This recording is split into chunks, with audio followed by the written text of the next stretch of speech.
ಗೆಲ್ಲು ಮಾಡದೆ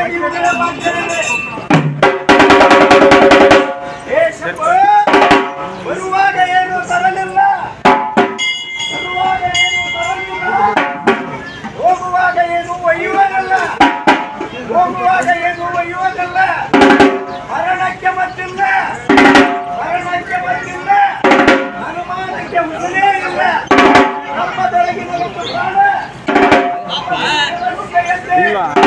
ನಮ್ಮದೊಳಗಿನ ಒಂದು ಪ್ರಾಣ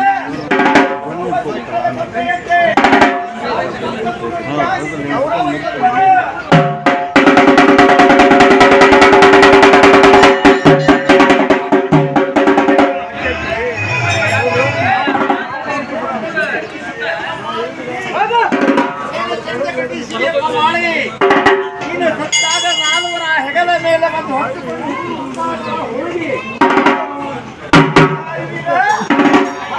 ಸರ್ಪ ನೀನು ಹುಟ್ಟಿದ ಕಾಲಕ್ಕೆ ನೀನು ಅಲತ್ತೆ,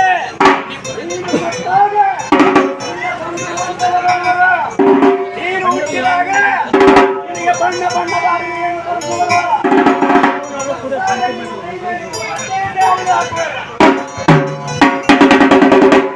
ನೀನು ಹುಟ್ಟಿದಾಗ 3 ದಿವಸಕ್ಕೆ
ಮದುವೆಯಾದರೆ ಮರೆತಂತೆ ನಮ್ಮ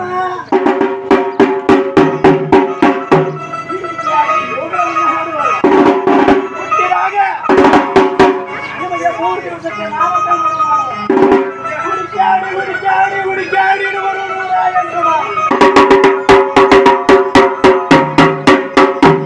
ಇವರಿಗೆ ಪಕ್ಕಿರೇಶ ಎಂದು ಕರೆಯುವರು ಮತ್ತು ನಮ್ಮ ಪುರುವಂತರಿಗೆ ವೀರೇಶ ಎಂದು ಕರೆಯುವರು.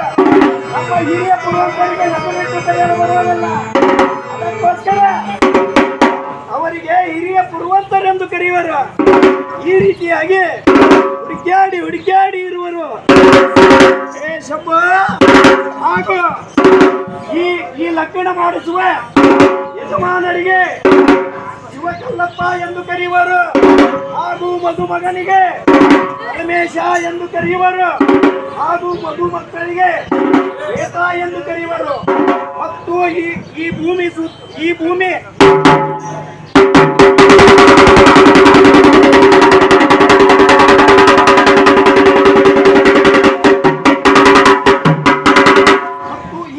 ಸರಿತೂಕಕ್ಕೆ ಸಮಾನವಾದ ಈ ಮನೆಯ ಒಡತಿಗೆ ಅನಸೂಯ ಎಂದು ಕರೆಯುವರು.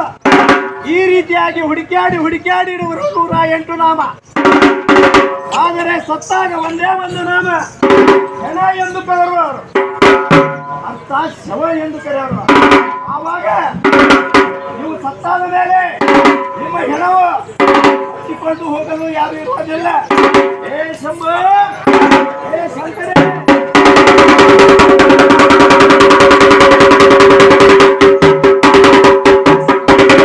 ಹುಟ್ಟಿದಾಗ 108 ನಾಮಗಳನ್ನು ಹುಡುಕಿರುತ್ತಾರೆ.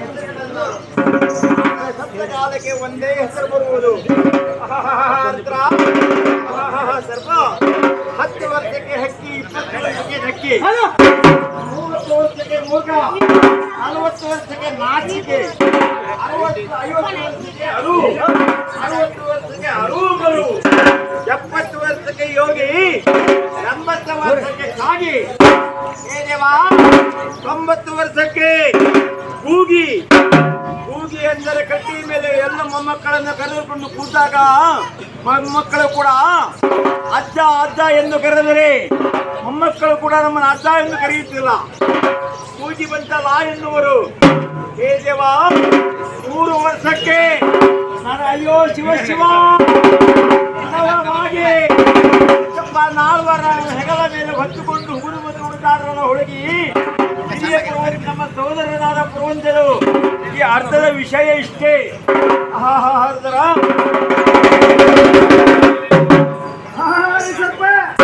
ಹಾಗಾದ್ರೆ ನೀವು ಸತ್ತಾಗ ನಿಮ್ಮ ಹೆಣವು ಯಾರ ಪಾಲು? ಮಣ್ಣಿನ ಪಾಲು, ಸುಟ್ಟದ ಅಗ್ನಿಯ ಪಾಲು. ಹಾಗಾದ್ರೆ ನೀವು ಕಳಿಸಿದ ಆಸ್ತಿ ಯಾರ ಪಾಲು? ಪಾಲು ಗಳ ಎಂಬಾಲು ಅವರ ಪಾಲು. ಇದ್ದಾಗ ಬಹಳಷ್ಟು ಗಳಿಸಿದರೆ ಎಲ್ಲರೂ ಇವರು ಅವನು ನಮ್ಮವನು ಎಂದು. ಗಳಿಸದ ಇದ್ದರೆ ನಮ್ಮವರನ್ನೋರು ಯಾರೂ ಇರುವುದಿಲ್ಲ. ಹಾಗಾದ್ರೆ ನೀವು ಸತ್ತಾಗ ನಿಮ್ಮ ಮೈ ಮೇಲಿರುವ ಬಟ್ಟೆ ಯಾರ ಪಾಲು? ಅಗಸರ ಪಾಲು. ಈಗ ರೋಗ ರುಚಿಗಳು ಬಂದ ಕಾರಣ ಅಗಸರು ಕೂಡ ನಿಮ್ಮ ಬಟ್ಟೆಯನ್ನು ಮುಟ್ಟುವುದಿಲ್ಲ. ಹಾಗಾದರೆ ಬಿಸಿಲನ್ನದೆ, ಬೇಸಿಗನ್ನದೆ, ನೀರನ್ನದೆ, ನೆರಳನ್ನದೆ, ಚಳಿ ಅನ್ನದೆ, ಗಾಳಿ ಅನ್ನದೆ ನೀವು ದುಡ್ಡು ಗಳಿಸಿದ ಆಸ್ತಿ ಸಂಪತ್ತು ನಿಮ್ಮ ಹಿಂದೆ ಬರುವುದಿಲ್ಲ. ಹಾಗಾದರೆ ನಿಮ್ಮ ಹಿಂದೆ ಬರುವುದಾದರೆ ಏನು?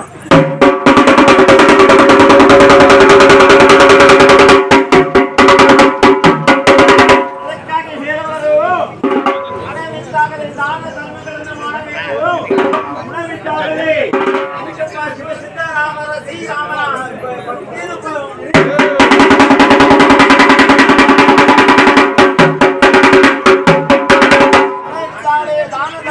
ಮಾಡಿ ಮುಕ್ತಿಯನ್ನು ಪಡೆಯಲು ನಮ್ಮ ಶ್ರೀ ವೀರೇಶ ಒಬ್ಬರ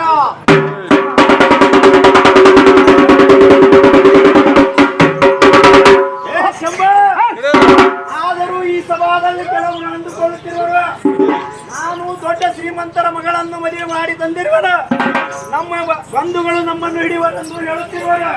ಅದು ಸಾಧ್ಯವಿಲ್ಲ. ಬಂಧುಗಳು ಬಂದು ಉಂಡು ಹೋಗುವರೆ ಹೊರತು ಬಂಧನದಿಂದ ಎಂದಿಗೂ ಬಿಡಿಸಲಾರರು.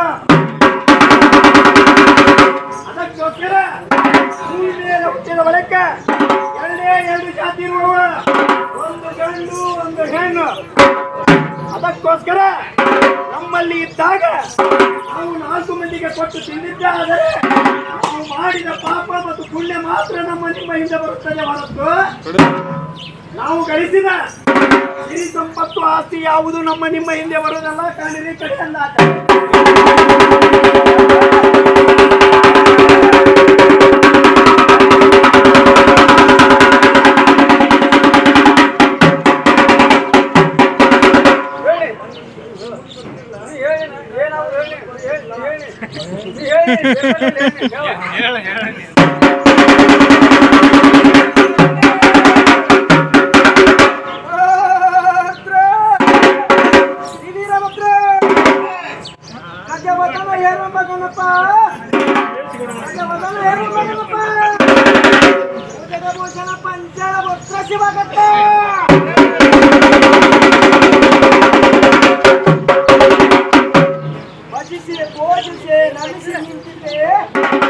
ಭಜಿಸಿ ಪೂಜಿಸಿ ನಮಿಸಿ ನಿಂತಿದ್ದೆ.